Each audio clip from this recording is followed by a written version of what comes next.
By 1913, Henry Ford had 13,000 employees building Model T Fords at his Highland Park plant.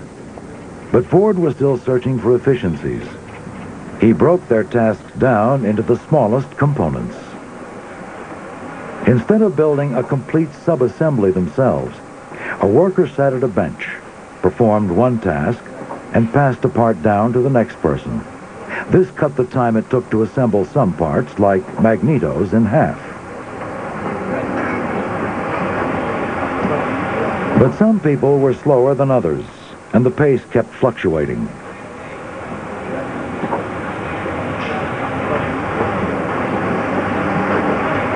He combined his experiments with moving parts and job specialization, and came up with a mechanized moving assembly line.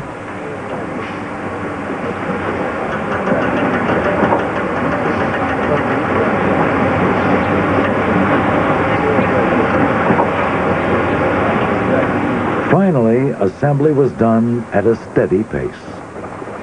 He redesigned the complete manufacturing process and made it as efficient as possible. No wasted motion. He installed thousands of single-purpose machines. Many he devised himself to speed up assembly. In essence, the factory became one giant machine. The machines and workers were arranged sequentially. The tools and parts were within easy reach. Everything was synchronized. As one part was put on, another was ready. The line kept moving.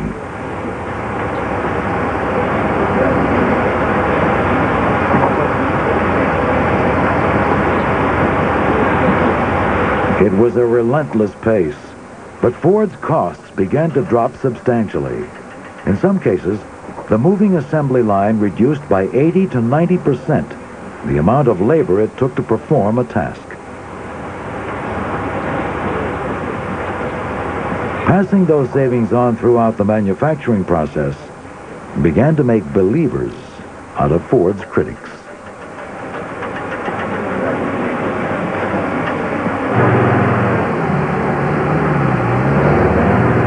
Well, mass production drove down the cost of producing an automobile dramatically.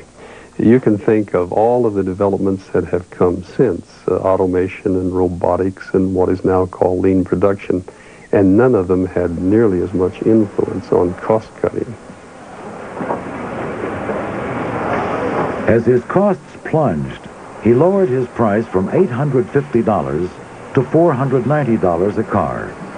By 1914, he was selling almost 250,000 Model Ts a year. But his system, inspired by the mechanized disassembly lines that the meat packers were using, was taking its toll on the employees.